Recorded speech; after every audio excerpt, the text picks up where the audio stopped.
This week at Lebanon Road, we're talking about love. And you see that JD got my Valentine's card that I sent him. This is Adam Fawn, and as always, I'm here with JD Buckner. And why in the world are we talking about love this week, JD? Well, when is there a week that's not good to talk about love? That's true. That's Right. true. This is getting awkward very fast, though, I'd say. Of course, tomorrow is Valentine's Day, and JD has his Valentine, I have mine, and no, we're not each other's. But one of the things the Bible talks about very often is love. But it can be confusing, especially in the New Testament, because, well, when we read the word love in the New Testament, we're not always reading the same word. And so we thought it'd be interesting for a few moments to talk about some of those words in the New Testament that become our word love and the difference in them. And JD has agreed to do that this week, so I'm going to just kind of sit back here and learn along with you as he talks about some of these different words that are translated in our Bibles as love. Well, thank you. As Adam said, we have one word that we use for love. But in the Greek language, particularly in the New Testament time, they had 4, and maybe even some people say 5 different words that they would use for our one word love. In today's time, it's sort of similar to the Eskimos in the Inuit culture. They have like 30 different words for snow. To talk about textures and the way it falls and this, that, and the other. Well, it's a similar thing in the Greek time when they would talk about love. So what we're going to talk about here for just a few minutes are the 4 different types of love that we see in this New Testament culture. Interestingly enough, 2 of them aren't even in the New Testament. So don't be confused when I'm talking about these 4 words. You only find 2 of these used in the New Testament, but there were at least 4 in the New Testament age. The first 2 we're going to talk about are the ones that are not in the New Testament. The first one is the eros love. We spell it in English like E-R-O-S. And this is the passion love, the romantic love, even the sexual love. We use it a lot to talk about sexual immorality and things like that, but not all eros love is bad. For example, marriage couples ought to experience eros love, especially in the early parts of their marriage. God designed us to experience romantic love with our marriage partners. So it's not all bad there in that department. The second one is a storge love that we talk about, and this is familial love, like a love that a mother would have for a child. Now, just as a little side note, if you can see this book here, this is actually in our library at the church, and C.S. Lewis has a book in this called The 4 Loves. If you want to read about some interesting perspectives and really thought-provoking things about love, this would be good. He talks about storge love in here, C.S. Lewis does, and he says that this is the kind of love that most people in the world would relate to. It's interesting, Adam, that practically in any culture, everybody feels a strong family bond, and that's the kind of love we're talking about. So now, I was going to mention that sometimes if you read some other writers on storge, they'll say maybe covenant love is better, but really familial love is better because it's more natural. Covenant sounds like it's forced. Yeah. Familial love is something, as you said, a mother feels for her, especially a newborn child, just automatically. And that's the kind of love that's represented there. Yeah, certainly covenant love is in that. Right. But again, that kind of draws our mind back to the Bible. And this is more than just, covenant. It's, like you said, that's a good point. Now we'll talk about the 2 points of love that are in the New Testament. And these are agape, which is the noun form. Agapao is the verb form, which is the difference between saying love as a noun and I love as a verb, of course. And the phileo, or philia love, or philos, excuse me. Agapao love, or agape love, is the love that you see most in the New Testament. For all practical purposes, anytime you see the word love in the New Testament, it's probably going to be agape love.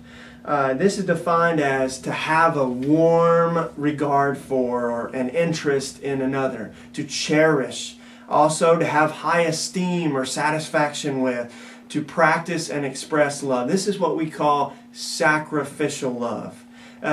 It's in passages like John 3:16 and in Romans 5, God commends His love toward us, and those sorts of passages. And like I said, anytime you see love in the New Testament, it's probably going to be agape love. But here in just a second, we're going to talk about some special cases where you'll see this philos or phileo love.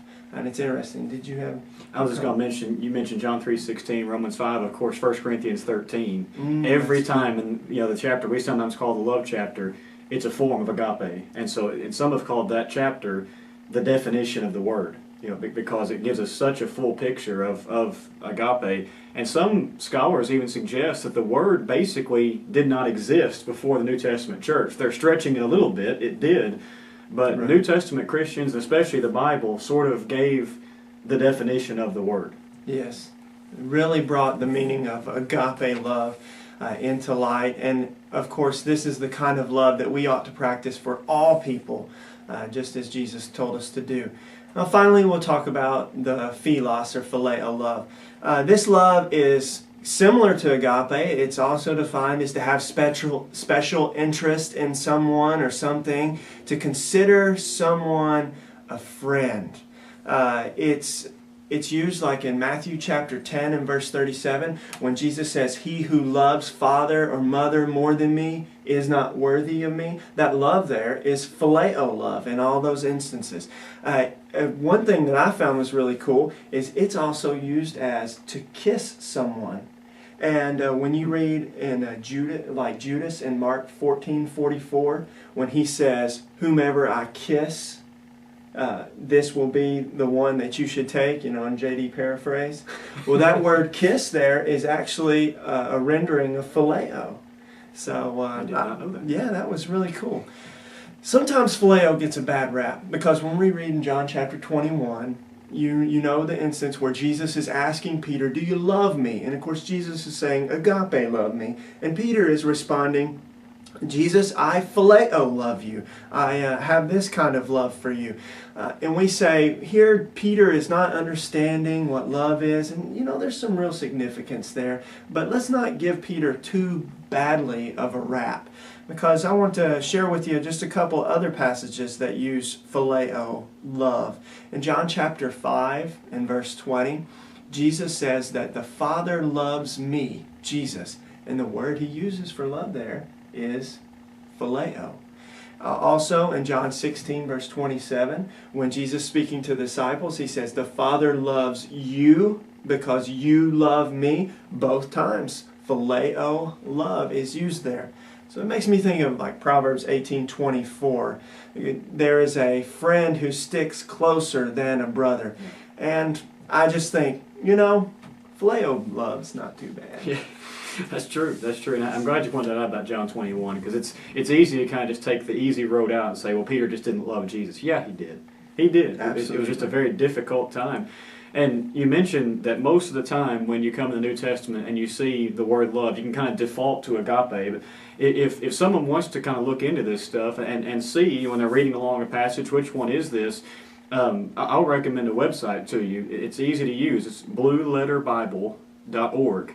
Kind of like you think of a red letter Bible, just type blueletterbible.org, and you can type in the passage and it'll bring up every word in the verse and what the Greek word is. And if you don't know any Greek at all, you can tell the difference in agape and phileo.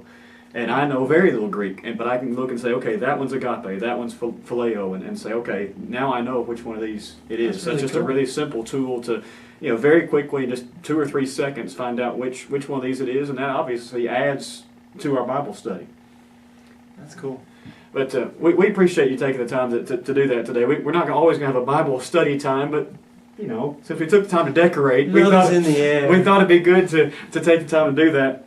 Since this is this week at Lebanon Road, I'll mention just a couple of things that are coming up very quickly, just by way of announcements.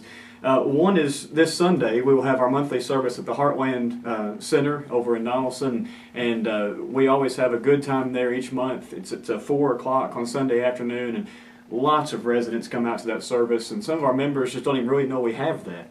We'd love for you to come and worship with them at 4. My family always goes to Subway for a cookie in between that and evening services. And then want to remind all of our leaders, our elders, our deacons, our preachers, that next Monday night is our every other month, whatever you call that, bi-monthly or whatever. Anyway, every other month meeting will be next Monday night.